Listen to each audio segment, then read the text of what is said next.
नमस्कार साथियों, मैं अभिनंदन वशिष्ठ अवस्थी क्लासेस के ऑनलाइन प्लेटफॉर्म पर आपका एक बार फिर से स्वागत है।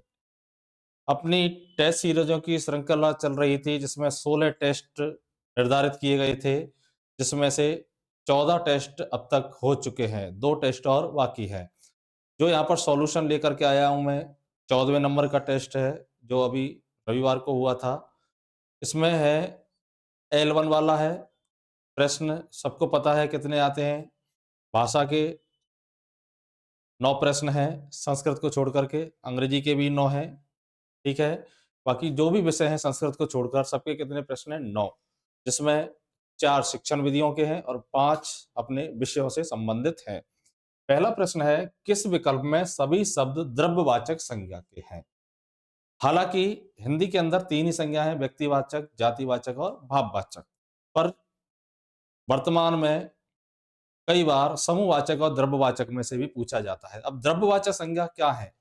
ऐसे संज्ञा शब्द जिनको माप-तोल संबंधी शब्दों में रखा जाता है, अर्थात ये अगणनीय होते हैं। पर हिंदी के अंदर ऐसा नहीं है। कुछ शब्द ऐसे भी हैं कि अंग्रेजी में तो साफ है कि द्रव्यवाचक जो संज्ञाएं हैं, उनका बहुवचन नहीं बनता है और ना ही उनको गिना जा सकता है। परंतु हिंदी के अंदर ऐसा है। बहुवचन भी बनते हैं कई द्रव्यवाचक संज्ञाओं के और उनको गिना भी जा सकता है, जैसे जलेबी। जलेबी को हम गिनते भी हैं और बहुवचन भी क्या बनाते हैं? जलेबियां। बर्फी, बर्फियां। लिक्विड चीजों का नहीं बनता है।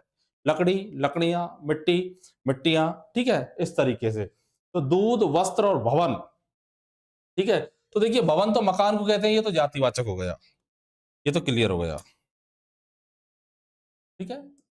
इधर से निकाल दिया। मिठाई, पानी, ठीक है? मिठाई द्रव्यवाचक है और पानी द्रव्य, परंतु नदी, नदी जातिवाचक है। ये मत कर लेना कि नदी में पानी है। पानी में द्रव्यवाचक है, नदी में नहीं है। लोहा, चना और दीवार, दीवार बनी हुई है, ये जातिवाचक है।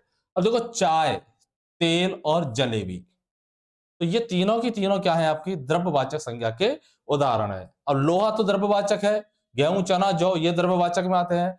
मिठाई द्रव्यवाचक में आती है। पानी द्रव्यवाचक में आता है। दूध द्रव्यवाचक में आता है। वस्त्र जातिवाचक में आता है, ठीक है? परंतु कई जगह वस्त्र को जो धागा है उसके हिसाब से द्रव्यवाचक में भी लिख रखा है, तो इसका उत्तर हो जाएगा 4।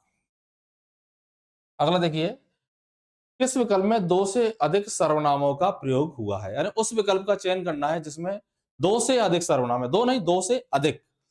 मैं तुम्हें एक उपाय बताता हूं। मैं तुम्हें एक उपाय बताता हूं, ठीक है? तो मैं और तुम्हें, ये तो 2 सर्वनाम हो गए। वह मुझसे, ये भी 2 हो गए आपके। मिलना है, ये मिलाना नहीं है। वह मुझसे मिलना चाहता है, ठीक है? राम ने उसे, वह मुझे, तो उसे, वह मुझे, तो ये हो गए, एक पुस्तक दी जो, ये संबंध वाचक सर्वनाम हो गया। तो इसमें कितने सर्वनाम हो गए आपके? 3। तो उत्तर क्या हो जाएगा? विकल्प संख्या 2। इसमें कितने सर्वनाम है आपके? 3 है।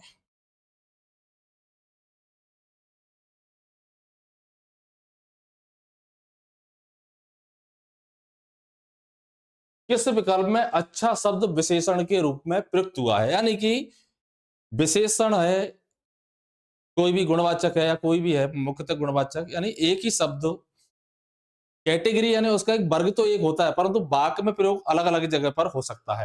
यानी अब विशेषण कब होगा? जब वो किसी की क्या बताएगा? विशेषता बताएगा। जैसे अच्छे वस्त्र, अच्छा लड़का, अच्छी लड़की, ठीक है? आपने अच्छा किया, तो कैसा किया? अच्छा, ये क्रिया विशेषण हो गया।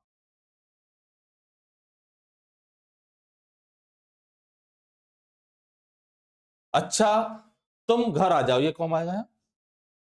अच्छा हो वह अभी आ जाए, ये अव्यय में आएगा। ये विस्मयादि बोधक अव्यय में आता है। विस्मयादि बोधक अव्यय का मतलब ये नहीं है कि विस्मय हो। हर्ष है, तिरस्कार है, शोक है, संबोधन है, बहुत सी चीजें उसमें होती हैं। जैसे भला शब्द है, भला व्यक्ति, भली महिला, इसमें भला मैं क्या कर सकता हूं? भला हो तो वह आ जाए। तो ये क्या है? अव्यय का काम करते हैं। किसका काम करते हैं? अव्यय का। अब यहां तो विशेषण का है। अच्छा हो बया जाए, यह स्थान बहुत अच्छा है। तो ये अच्छा किसके लिए आया? स्थान के लिए। और बहुत क्या है आपका? प्रविशेषण। तो उत्तर क्या हो जाएगा? विकल्प संख्या 4। असंगत कथन है, यानी उस कथन को छांटना है जो कैसा है आपका? असंगत है। यानी कि 3 कथन कैसे हैं आपके? संगत, और एक कैसा है? असंगत। प्रेरणार्थक क्रियाएं।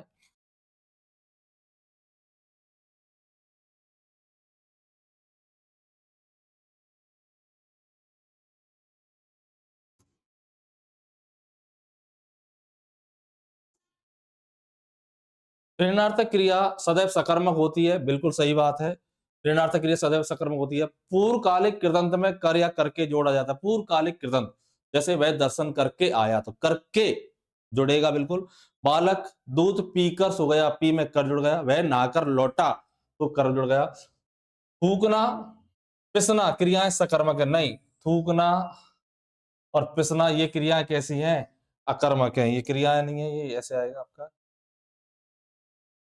अकर्मक है। रचना के आधार पर क्रिया के 2 भेद हैं, एकर्मक व सकर्मक। कुछ रचना के आधार पर 7 है, 8 है। अब मेरी समझ में ये नहीं आ रहा है कि लिखा कहाँ है? एक बोर्ड की किताब ने लिख दिया या किसी ने लिख दिया, आपने चला दिया उसी को।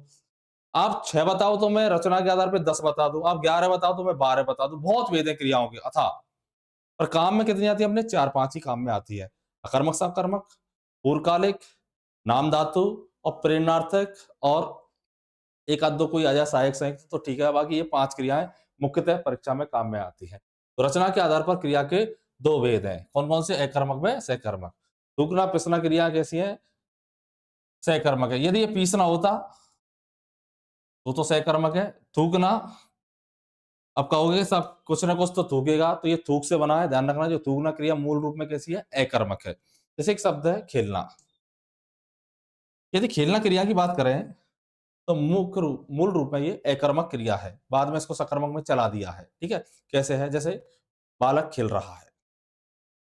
अब बालक आपको पता है वो बड़ा है या छोटा है, देख के आना वो बच्चा खेल रहा है या नहीं खेल रहा है, या पलने में से कहीं चला गया है। अब वो छोटा बालक है, वो कोई खेल तो खेल ही नहीं सकता कि क्रिकेट खेल ले, हॉकी, फुटबॉल या लूडो वूडो कुछ भी खेल ले। कुछ भी नहीं खेल सकता। जैसे शिशु पलने में खेल रहा है, बालक अपने आप खेलता है। ठीक है? इसलिए मूल रूप में कैसी क्रिया है? वो अकर्मक है। उत्तर क्या हो जाएगा इसका? 4। सॉरी 3। थूकना, पिसना सकर्मक क्रिया नहीं है, अकर्मक है। किस विकल्प में मुहावरे व उससे संबंधित अर्थ त्रुटिपूर्ण है? यानी कि 4 विकल्प हैं, 3 सही है और 1 गलत है। फूल झड़ना, मधुर वचन बोलना, ठीक है। पाम में बीड़ी पड़ना, नियंत्रण में होना, ठीक है। बंजारे का डेरा होना, स्थायित्व होना, ठीक है। भादों का मेंढक होना, अत्यंत मोटा होना, बिल्कुल ठीक है। बंजारे का डेरा होना, स्थायित्व नहीं, अस्थायित्व।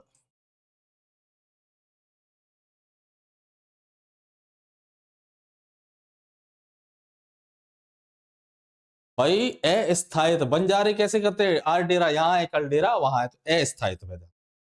उत्तर हो जाएगा विकल्प संख्या 3। असंगत विकल्प है प्रदर्शन विधि मोंटेसरी, योजना विधि किलपेट्टिक, ठीक है। प्रश्नावली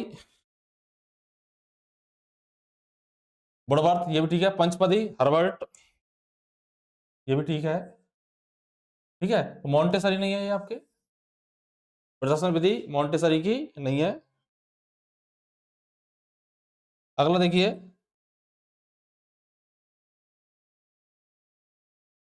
असंगत विकल्प है राष्ट्रीय शिक्षा नीति 1986, बिल्कुल सही है। कोठारी आयोग 1964-66, बिना बोझ की शिक्षा, बिल्कुल सही है।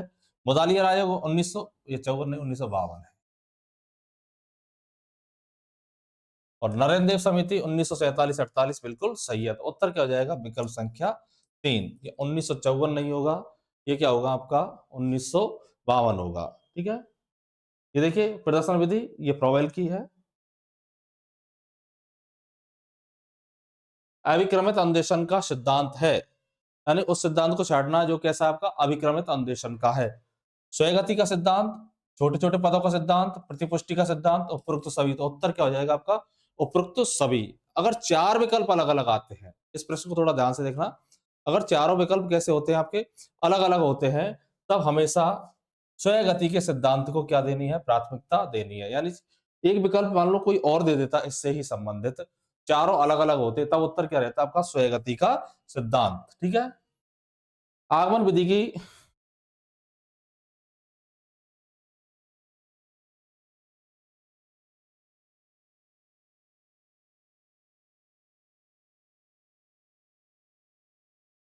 आगमन विधि की विशेषता नहीं है। यानी 3 विशेषताएँ एक है। स्थायी ज्ञान होना, बिल्कुल ठीक है। छोटी कक्षाओं हेतु प्रभावी है, बिल्कुल ठीक है। क्रमबद्ध तर्क शक्ति का विकास, बिल्कुल ठीक है। क्रमबद्ध ज्ञान का अभाव, ये विशेषता नहीं है, ये इसकी कमी है। ये इसकी क्या है आपकी? कमी है। ये हो गए आपके प्रश्न 9। L1 के लिए जो प्रश्न है, अब 2 टेस्ट और बचे हैं।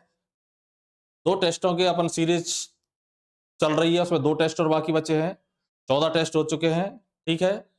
और हो सकता है, संभवतः हम प्रयास कर रहे हैं कि एक बार और टेस्ट सीरीज चालू की जाए। धन्यवाद।